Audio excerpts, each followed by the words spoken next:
E aí, moçada, beleza? Seguinte, nesse vídeo eu quero mostrar uma coisa muito legal para você. Além do bônus que eu dei anteriormente, além de todas as videoaulas gravadas, das questões que você tem em PDF, da apresentação em PDF, agora você vai ter um revisional do curso, ok? Com as dicas interessantes para o Enem. Então vou começar com o seguinte, pessoal. Olha só, nós temos aqui o Enem 2019, beleza? Nós temos o Enem 2019, primeiro dia de prova. O que você tem no primeiro dia de prova? Você tem redação, vou escrever rapidinho aqui, tá legal? Você tem a parte de linguagens e você tem a parte de ciências humanas. Eu vou dar uma dica para vocês aqui que é interessante, que é além de história do Brasil. Tem dicas para você se dar bem no Enem. O que acontece? Em vídeos anteriores, antes de eu ter lançado o curso, ter feito o curso, eu havia dado uma dica sobre a redação. No primeiro dia, você começa pela redação. E o que você faz? Você utiliza os 40 primeiros minutos fazendo a redação. Organizando a redação, organiza o texto, a estrutura, beleza. Depois você vai ter a prova de linguagens, códigos e suas tecnologias e ciências humanas e suas tecnologias. E qual é a dica que eu vou dar para você aqui? Cara, vai começar primeiro a História do Brasil, já que você está dando curso de História do Brasil? Não necessariamente. É interessante que você fique atento aqui às questões de interpretação de texto, ok? Geralmente você tem uma média, no grupo de 45 questões, você tem uma média de 20 a 25 questões só de interpretação de texto.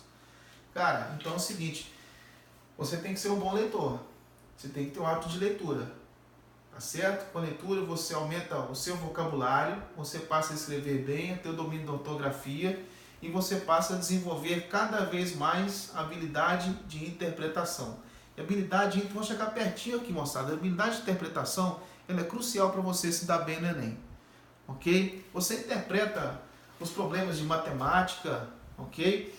Você interpreta um texto, você sintetiza, interpreta um texto, uma questão de história, de filosofia, tá? É muito importante. E aqui, ó, se você tem um universo de 20 a 25 questões de interpretação de texto, você vai se dar bem.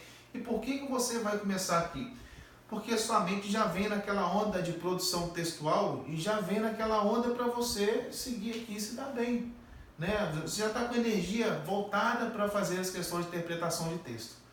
Tá certo? Depois você tem as questões de gramática, as questões de literatura, algumas poucas questões de história da arte aqui dentro de linguagem, a média de 2 questões de história da arte, ou linguagens, às vezes, vem dentro de ciências humanas.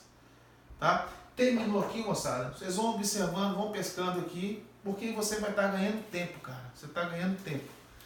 Tá? Você vem assim, na energia do teu cérebro, na sua mente, no seu pensamento. Seu cérebro está voltado para quê? Qual que é a velocidade, qual que é a onda? O que você está seguindo nesse momento? Depois você vem para ciências humanas. Ciências humanas, vou estar transitando para lá e para cá, você vai entender. Ciências humanas eu tenho o que tem muito peso aqui, geografia e história. Tá legal? Geografia, eu vou te dar um toque aqui bacana, é extra, viu?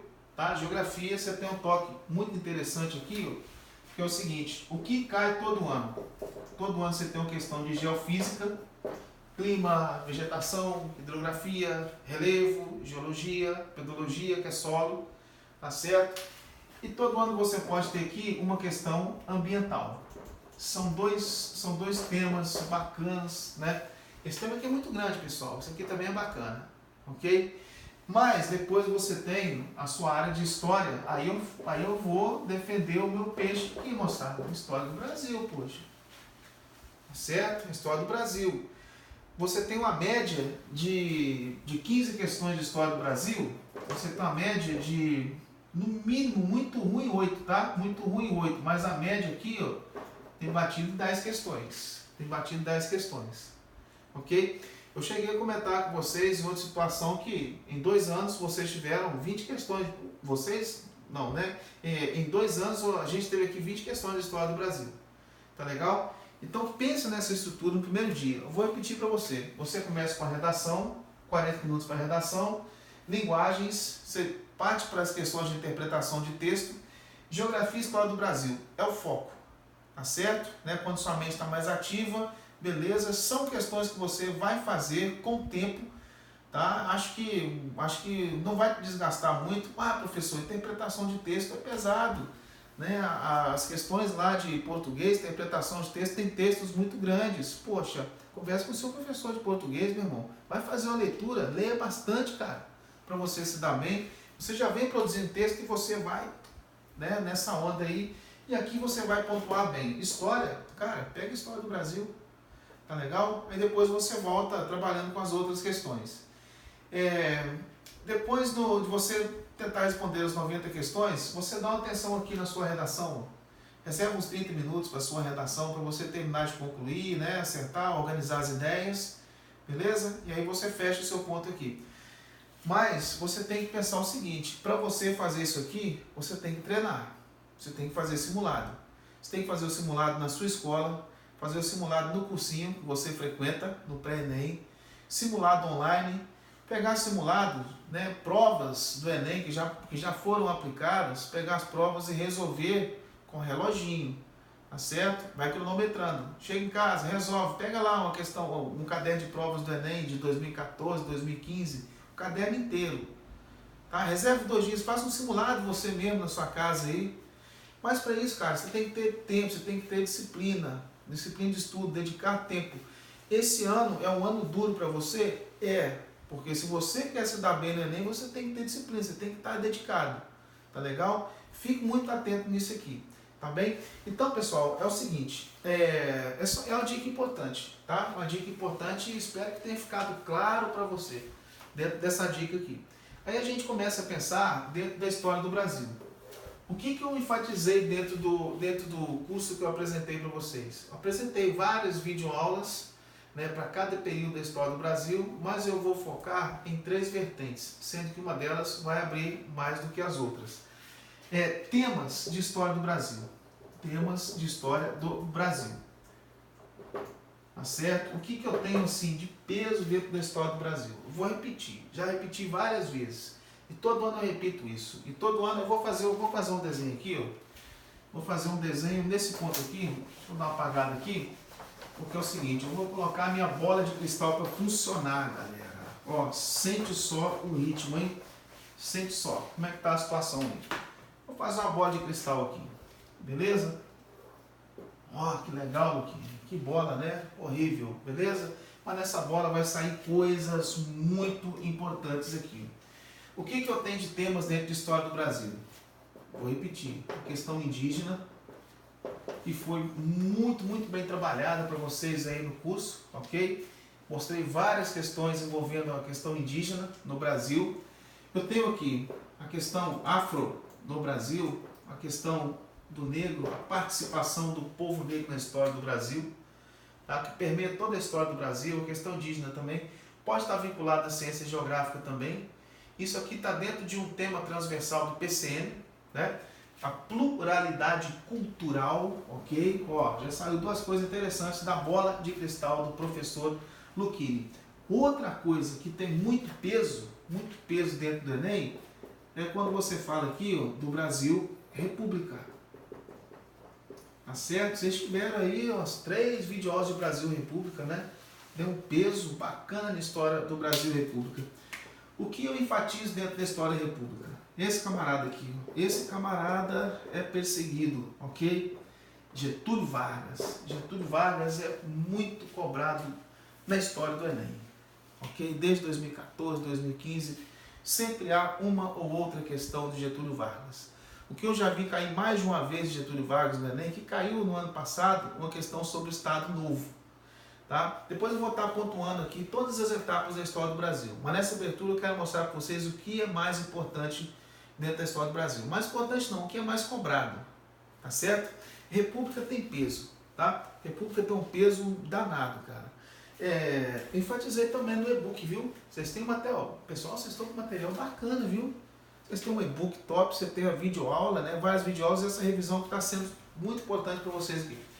Beleza, Getúlio Vargas. Depois eu tenho aqui pelo menos uma questão só, da democracia populista. Tá? Fiz uma videoaula especial para vocês aí, uma questão pelo menos. Depois eu tenho pelo menos mais uma questão aqui do regime militar. Do regime militar, eu tenho mais uma questão. Agora, eu tenho interrogação aqui, né? A nova República Brasileira. Essa menina aqui, galera, esse pessoal aqui não é cobrado no Enem há 2 anos. Tá certo? Então a gente fica nessa interrogativa aqui. Né? O que pode ser cobrado dentro da nova República Brasileira? Eu acho que a década de 80 é interessante a ser cobrado aqui, ó. Década de 1980, que marca o fim do regime militar. Tá legal? Então você tem uma estrutura aqui, ó, para você ficar atento no Enem. Beleza? E aí, pessoal, vou fazer o seguinte. Tá legal? Ficou claro para vocês? Espero que sim, né? Ok? Tá? Vou recapitular aqui, né? Mostrei as dicas lá no primeiro dia. Como é que você vai fazer a prova do Enem, meu irmão? Tá certo? Vai começar por onde? E aí, você vai dar atenção em quê? Na parte de ciências humanas. Em história do Brasil, você vai se dedicar bastante para o quê? Né? Tudo que falar sobre índio, tudo que falar sobre negro, cara, pode pesquisar. Que é certo de cair para você resolver desenrolar. Tá certo? Brasil República, você deve se dedicar mais do que as outras. Mais do que as outras matérias. Mas eu não quero dizer para você que você pode descartar as outras matérias, então não, você não pode não, cara. Tá? Porque você se dá bem no Enem, se você quer passar no curso de medicina, de odonto, ou qualquer outro da área de saúde, direito, ok? Você tem que ser bom em todas as matérias. Porque antigamente, né, para os vestibulares, a galera falava, eu sou bom na área de biológicas, na área de ciências da natureza e exata, na área de humanas eu não sou bom. Cara, se você não for bom, meu irmão, no Enem, você vai se dar mal, cara. Você não vai se dar bem. Você tem que ser bom em todas. Tá certo? Pessoal, seguinte. Deixa eu dar uma limpada no quadro aqui, né? Vou dar uma limpada no quadro aqui. Eu quero falar outra coisa para vocês aí, que é o seguinte, pessoal. Sobre a estrutura das questões do Enem. Porque lá no e-book eu havia comentado o seguinte, né? Poxa, agora nós temos outras universidades, né, organizando as questões do Enem e fazendo a correção das questões do Enem e as questões da redação também. E as questões do Enem? Como é que estão as questões do Enem? Mudou a estrutura também? Porque antes era organizado pela galera da UNB, Universidade de Brasília. Agora você tem, vou repetir, hein? Eu falei várias vezes com vocês aí. Você tem a CES Gran Rio, você tem a FUNESP, você tem a Fundação Getúlio Vargas. A estrutura da questão do Enem é a mesma estrutura da questão do Enem. É a mesma coisa. Eu vou puxar para o meu lado, para a área de ciências humanas e suas tecnologias, tá certo? E vou fechar dentro de história. A estrutura das questões de história é muito semelhante às à estrutura das questões de sociologia e de filosofia. Geografia não, geografia também, só que geografia tem um diferencial. Porque geografia traz muitos mapas, ok? Tabelas, gráficos e tal. A história do Brasil trabalha com muita figura, né? Fotografias, charges também, ok? Pode ter já caiu uma charge do Ziraldo sobre o regime militar e aqui eu vou pensar no seguinte. A primeira coisa que eu tenho nas questões do Enem, eu tenho um texto, abaixo do texto, eu tenho um fragmento de texto, vou colocar um F aqui, eu tenho um fragmento de texto, eu tenho a fonte do texto e tenho as alternativas. Eu tenho as alternativas das questões. Nossa, que letra bonita, hein? Tá bem corrido, né? Mas tá bacana, tá bacana. Aí, professor, qual a importância da fonte? Eu já falei em várias aulas para vocês aí, ó, porque a partir da fonte, dependendo da fonte, você pode detectar o tema. O que está sendo cobrado? Está sendo cobrado aqui uma questão sobre Vargas. E o que você tem de conhecimento sobre Vargas? Eu tenho conhecimento da Era Vargas, né, das 3 fases da Era Vargas, e tenho conhecimento também de Getúlio Vargas na década de 50, quando ele criou a Petrobras, né, quando ele cometeu o suicídio. Ok, beleza, tá certo? Então vamos imaginar que você tem uma questão de Vargas aqui, relacionada à questão do voto feminino. Opa! Do voto feminino, que inclusive já caiu no Enem. Agora não recordo se é 2017 ou 2018. Tá? Se você tem domínio, beleza. Você aqui já sabe o que o texto vai comentar. Tá certo? E qual é o ponto central do texto? Qual que é a síntese que você faz do texto? Ele está falando sobre o quê? aí você tem perguntas alternativas. E aí, meu irmão, fica fácil. Fica fácil, tá legal? Outro tipo de questão que eu tenho no Enem é o seguinte, essa famosa aqui, ó, texto 1 e texto 2. Cai direto, professor? Ué, todo ano cai, gente. Todo ano cai. Todo ano? Desde quando? Desde sempre. Desde sempre com o Enem. Desde com o UNB, desde com o FGV, desde com quem for. A estrutura é a mesma.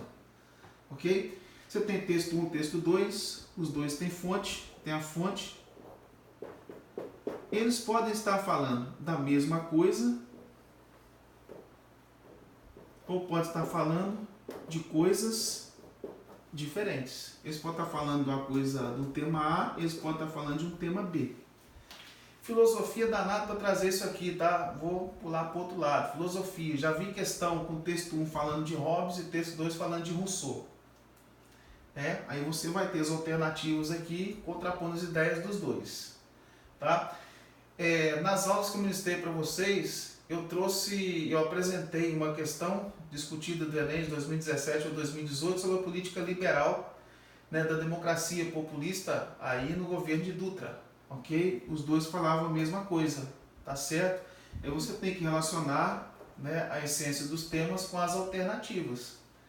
Falou? Beleza? Você costuma ter questões dessas aqui que são mais difíceis, que tomam mais tempo, Aí você tem que ter o domínio do conteúdo, tá? Você tem as questões de níveis das questões, ó, níveis das questões. Eu tenho fácil, eu tenho nível médio, eu tenho nível difícil. Às vezes essa aqui pode ser um pouquinho mais trabalhosa, ela pode vir a te tomar mais tempo, pode ser, ok? Pode ser que ela seja fácil, pode ser que essa aqui seja fácil, tá certo? Na questão fácil, a galera procura, né, observar aqui os fundamentos. Você tem domínio dos fundamentos, ou do fundamento do tema que está sendo cobrado na questão, da matéria que está sendo cobrada? É básica. Né? Definição, fundamento e conceito. Você sabe o conceito? Beleza, nível fácil. São questões diretas. Tá? São questões diretas, com alternativas pequenas. Ok? Parecem fáceis, mas se você não tiver o domínio do fundamento, do tema, amigo, tchau, dançou, ok? O médio varia nos dois aqui, o difícil vai te exigir aí algumas habilidades, mais habilidades. Aquela que eu falei lá no começo, de você interpretar, de você analisar, de você sintetizar, de você comparar. Isso vai te tomar um pouquinho mais de tempo. E aí tem o seguinte, se você erra todas as fáceis e acerta todas as difíceis, você vai ter uma pontuação baixa no Enem. Porque eles vão entender assim, como que o candidato conseguiu acertar as questões difíceis se ele não tem o domínio do fundamento. Tá? Aí você tem, né, tem aí o TRI, que vai avaliar as suas questões aí, beleza? Se você acertar todas as fáceis e errar a maioria das difíceis, você vai se dar bem. Ele vai entender que você não tem o domínio da habilidade, mas que você tem o domínio do conceito. Tá? Beleza? Fique atento. Agora, se você puder acertar o maior número de questões, ótimo. Professor, e se eu não souber fazer todas? Eu posso chutar algumas questões? Você pode chutar, à vontade. Você não pode chutar muito. Tá? Se você passou 9 questões, meu amigo, você não se preparou bem para o Enem. Sinto muito, ok? Se você passa uma, duas, vai para outra, beleza. Mas o interessante é o seguinte, quando você agarra uma questão, você tem que fazer a questão grifando, põe uma seta, para quando você voltar na questão, você não precisar de ler a questão inteira. Você não precisa ler a questão inteira, você já sabe, mas você tem noção do tema que está sendo tratado. Eu participei de uma palestra, o cara falou sobre a estatística de chute, tá? Não vou entrar em detalhes não, porque aí eu vou ter que mexer com matemática, aí eu vou acabar me embolando aqui, pessoal. Se você tem 90 questões e 5 alternativas, então você tem aí uma média de 16 alternativas, para cada letra, né? Tipo assim, você tem 16A, 16B, 16C, 16D, 16E. Vê se estou certo nas contas, né? Não estou errado nas contas. Ok? Você tem uma média aí de, deixa eu ver, 5 vezes... Ah, pessoal... Você tem uma média, você tem uma estatística aí, beleza? Então você vai ter que contar, né? Quantas A eu marquei, quantas B, quantas C, quantas D, beleza? Você vai perder um tempo aí. Mas você pode chutar, cara. Mas você tem que estar atento de não deixar muitas questões para chutar, meu irmão. Senão você vai ficar enrolado aí, tá? Beleza? Né? Agarrou na questão? Marca a questão. Deixa um sinal lá para você poder voltar nela, não precisar de ler ela toda inteira. Tá legal? Ó, beleza. São dicas importantes para você. Mas aí eu vou começar a pontuar novamente tudo que eu falei no curso. Mas eu vou ser direto. Depois que eu apagar o quadro, ok? Vou ser bem diretão para vocês aqui. Tá? Vou ser objetivo para acertar na veia. Para você se dar bem, cara. Porque a minha meta é o seguinte, né? O seu sucesso... Deixa eu falar um para você. O seu sucesso é a minha felicidade. Tá certo? O resultado do meu trabalho é o seu sucesso. A minha dedicação é para você. E assim é um professor. Muito bem. O que acontece aqui? Eu tenho esse período aqui. Primeiro período do Brasil. Primeira fase. Período pré-colonial. Período pré-colonial, o que é muito cobrado é um choque de cultura que há entre o europeu e os índios. Ok? Isso aqui é cobrado. Né? O que rola com essa galera aqui? Ó? Eu tenho isso aqui, ó, um choque cultural dentro desses grupos aqui. Todo ano cai isso aí? Ah, possivelmente, cara. Né? Relativamente você tem alguma coisa relacionada a esse ponto aqui. Tá legal? Eu havia falado que no período colonial os portugueses não tinham a intenção de tomar posse do Brasil. Não tinha intenção. Porque chegaram ao Brasil, não encontraram ouro, não encontraram prata, não encontraram sociedade organizada.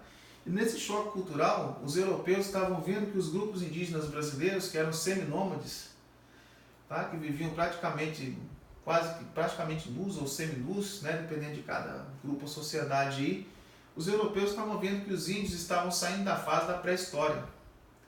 É como se estivesse olhando para o passado da humanidade. Fala, poxa, que civilização é essa? Será que eu posso chamar de civilização? Então você tem esse choque cultural. Mas o grupo indígena tinha a sua cultura, os seus hábitos e tal, tá certo? Mas era desconhecido pelos europeus. Isso já foi cobrado no Enem. Né? Isso já foi cobrado no Enem. Pode ser cobrado? Ah, talvez. Segunda fase aqui, eu tenho período colonial. Muito longo.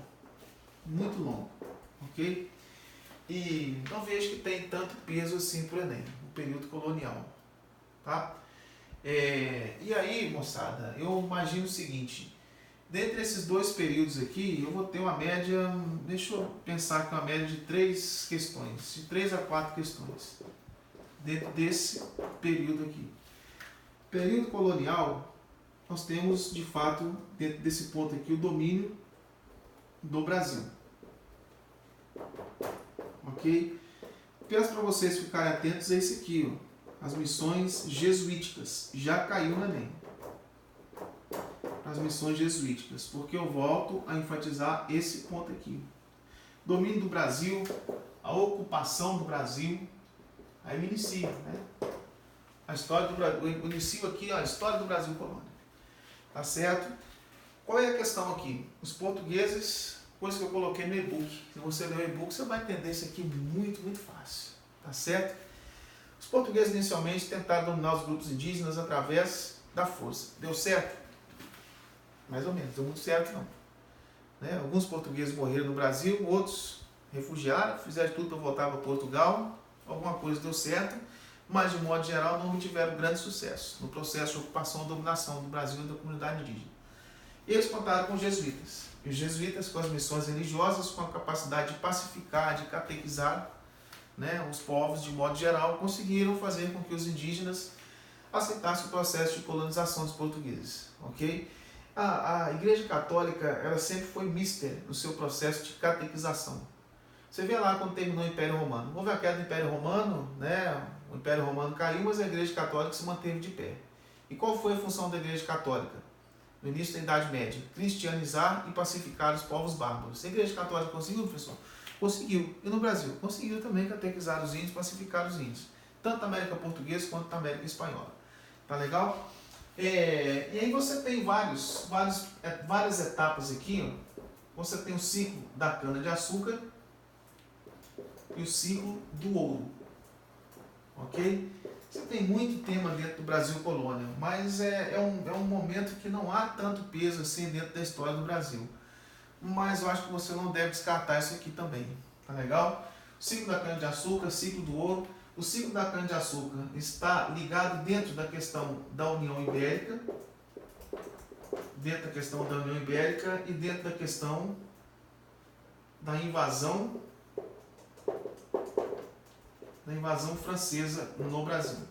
Né? Quando eu tenho aqui, desculpe, deixa eu corrigir aqui. Invasão francesa, eu vou dar uma corrigida aqui. Invasão holandesa no Brasil.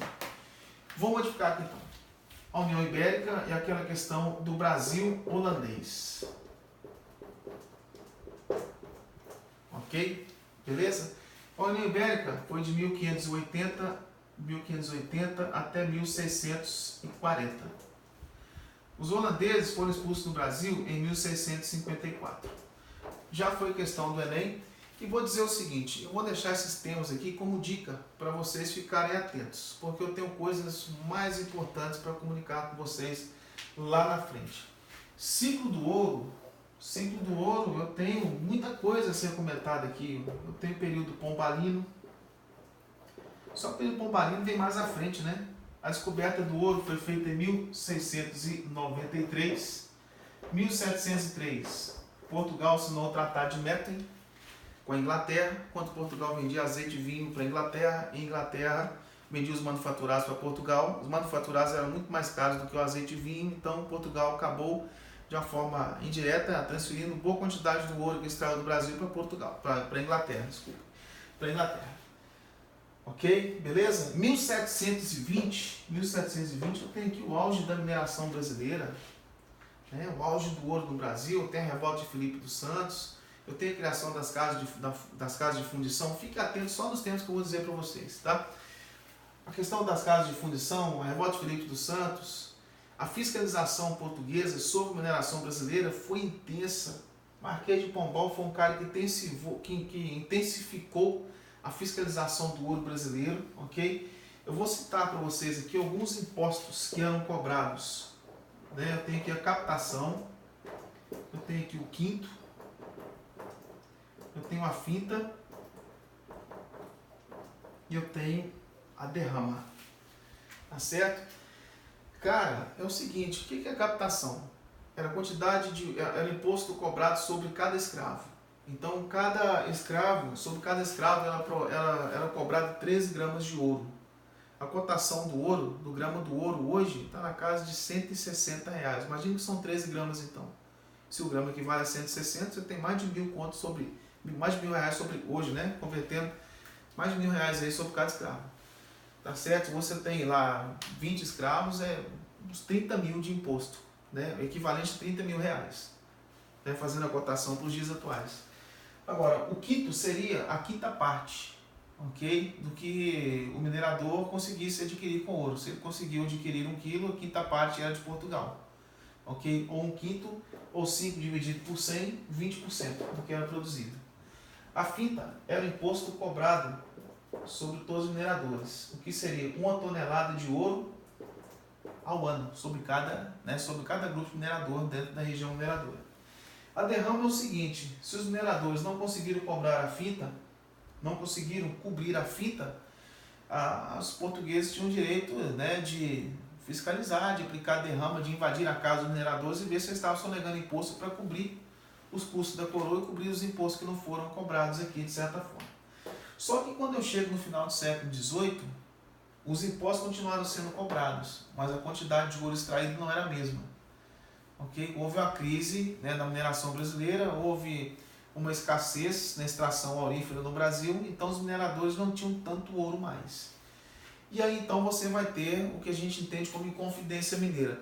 No ano passado caiu uma questão sobre a figura de Tiradentes, okay? Como símbolo heróico da República Brasileira, no século XIX. Até então não. Aí você tem Inconfidência Mineira. Em 2016, um outro movimento semelhante à Inconfidência Mineira, que foi um movimento emancipacionista. A Inconfidência Mineira foi o primeiro movimento emancipacionista. Foi o primeiro movimento em que os colonos resolveram se separar do Brasil. Não, separar de Portugal, desculpe. Os colonos brasileiros resolveram se separar de Portugal. depois você vai ter a conjugação baiana, tá certo? Beleza? E que já foi questão do Enem também. E aí, pessoal, dentro desse ponto eu vou encerrar o Brasil Colônia. Vou encerrar o período colonial. Fique atento, galera, nos temas que eu passei para vocês aqui, beleza? Tá? Porque pode ser que você se depare com algum desses temas aí.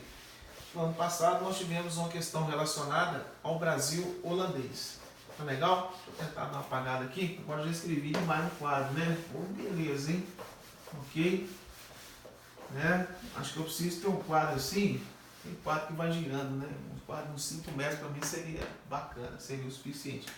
Vou dar fazer só uma breve comparação aqui. Eu tenho do lado a Inconfidência Mineira e do outro lado aqui a conjuração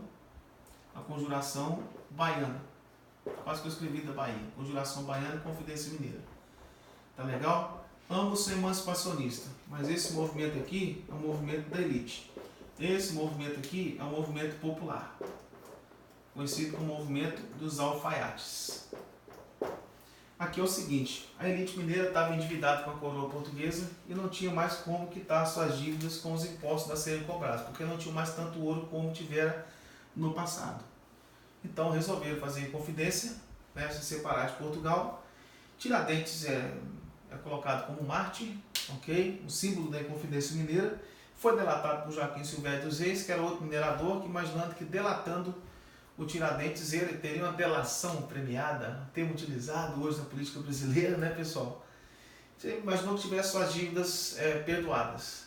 E acontece que dentro dessa proposta aqui, os dois, né, se propuseram a separar de Portugal e fundar uma república. Só que a conjuração baiana, além de fundar uma república, propôs acabar com a escravidão.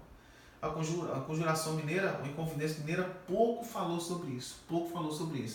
Mas quando a conjuração baiana, os conjurados baianos resolveram abrir a boca, né, que falavam vamos acabar com a escravidão, a elite que estava junto com os alfaiates do grupo popular resolveu sair fora. O movimento enfraqueceu, a coroa portuguesa foi e fechou o movimento. Aqui eu tenho Tiradentes, aqui eu tenho Cipriano Barata. Top? Eu tenho o Brasil movimentado. Aqui eu tenho o início do processo de independência do Brasil. Agora eu vou citar alguns temas que eu trabalhei com vocês, né, nas videoaulas. Eu começo a falar do Brasil do século XIX. O Brasil do século XIX, moçada, ele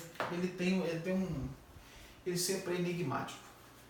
Né? Antes de 2017, você tinha uma ou duas questões sobre o século XIX. Em 2017, nós tivemos aí 3 questões sobre esse período. 2018 não pintou nenhuma. 2019, pode cair alguma questão sobre esse ponto aí? Pode ser. Muito bem, então no século XIX, para eu não ficar muito preso aqui, ó, eu vou pensar o seguinte. Você vai ter, o primeiro ponto deles aqui, ó, vai ser o período joanino, que vai de 1808 até 1821, ok?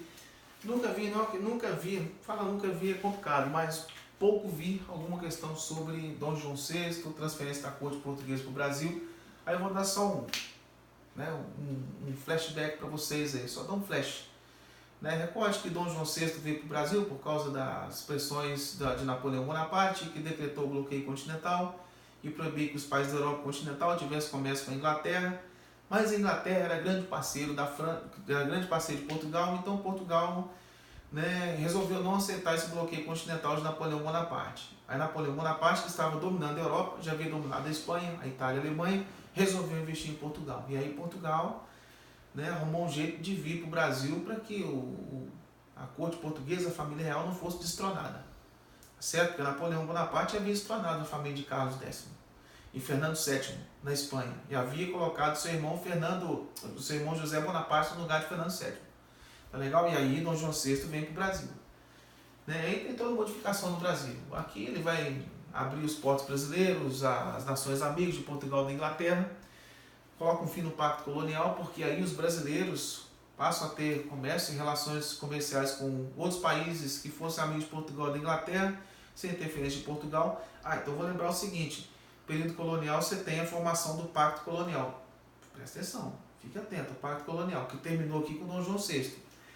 Dom João VI criou muita coisa no Brasil, o Banco do Brasil, o primeiro jornal do Brasil, ok? Que foi a Gazeta do Rio de Janeiro. Criou as primeiras universidades brasileiras, Universidade de Medicina, Universidade de Direito, no Rio de Janeiro e Salvador, tá certo? Ocupou o Rio de Janeiro, que era a capital do Brasil. Deixa eu dar uma pausa aqui, uma pausa só para explicar o seguinte.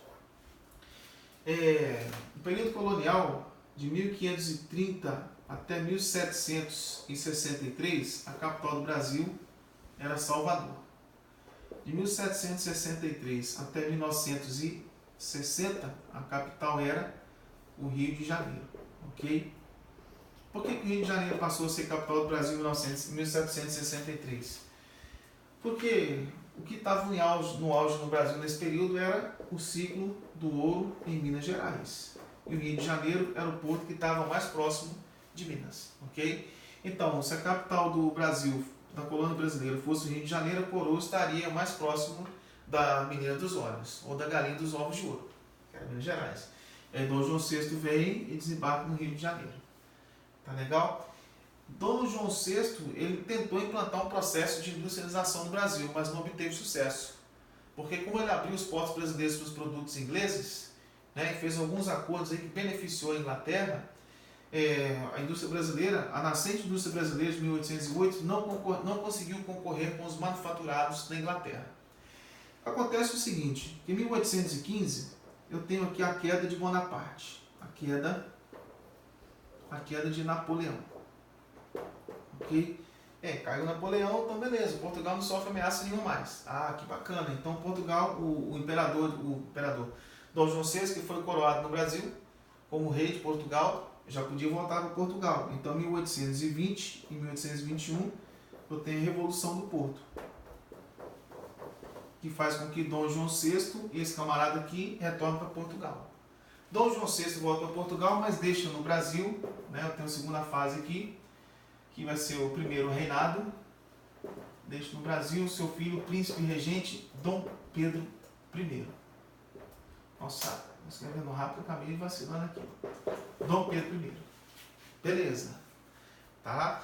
E Dom Pedro I, né, você tem aí a proclamação da independência do período, primeiro reinado vai de 1800, deixa eu só colocar na 1822 até 1831.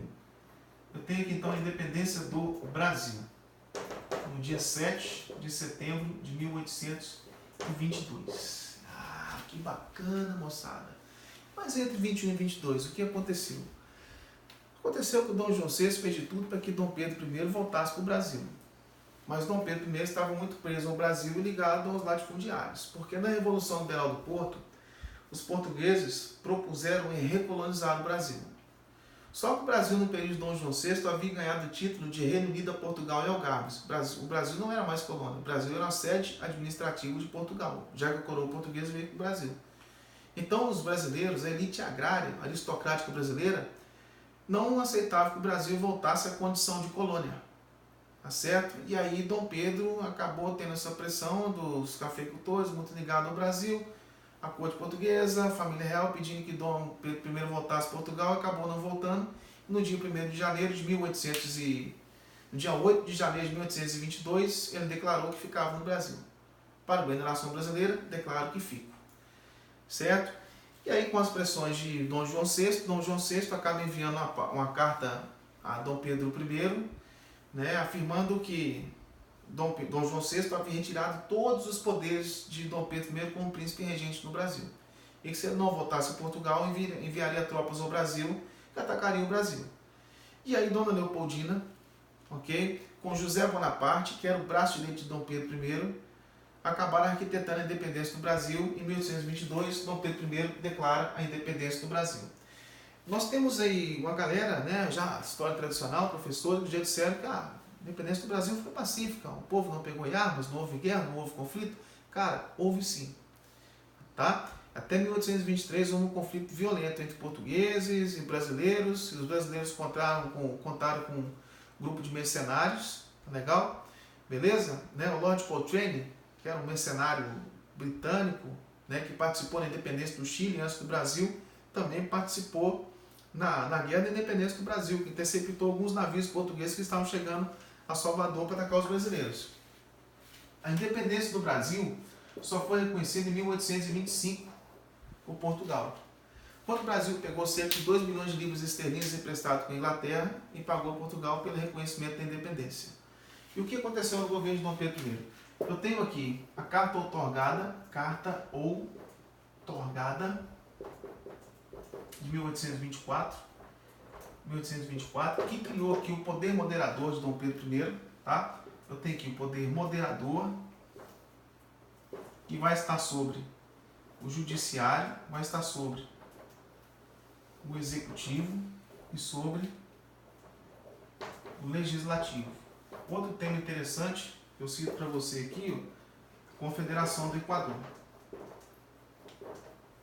de 1824. Tá certo? Quando parte lá do Nordeste resolveu entrar em atrito com Dom Pedro, montar uma confederação e se separar do Brasil, mas acabaram sendo sufocados, não deu certo. Nós temos ainda aqui a Guerra da Cisplatina. A Guerra da Cisplatina. É aqui que Dom Pedro I cisplatina. Deixa eu ver certo. Cisplanita não dá. Escrevi rápido, acabei escrevendo errado. A Guerra da Cisplatina.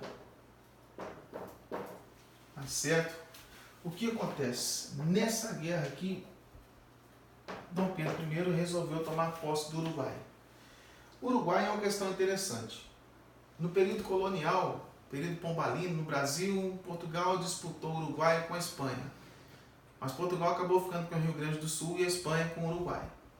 Portugal sempre teve interesse no Uruguai, porque o Uruguai ficava na bacia, localizado na bacia do Prata, que era uma região em que havia um certo movimento, tá certo? Comercial, e aí os portugueses queriam estender as fronteiras do Brasil para aquela região do Prata ali. Em 1816, no processo de independência da região do Prata, que envolveu a Argentina, Uruguai e Paraguai, a Argentina resolveu tomar posse sobre o Uruguai e querer se dar bem em cima do Uruguai. Os uruguaios se sentindo ameaçados, de certa forma, eles pediram apoio à Espanha.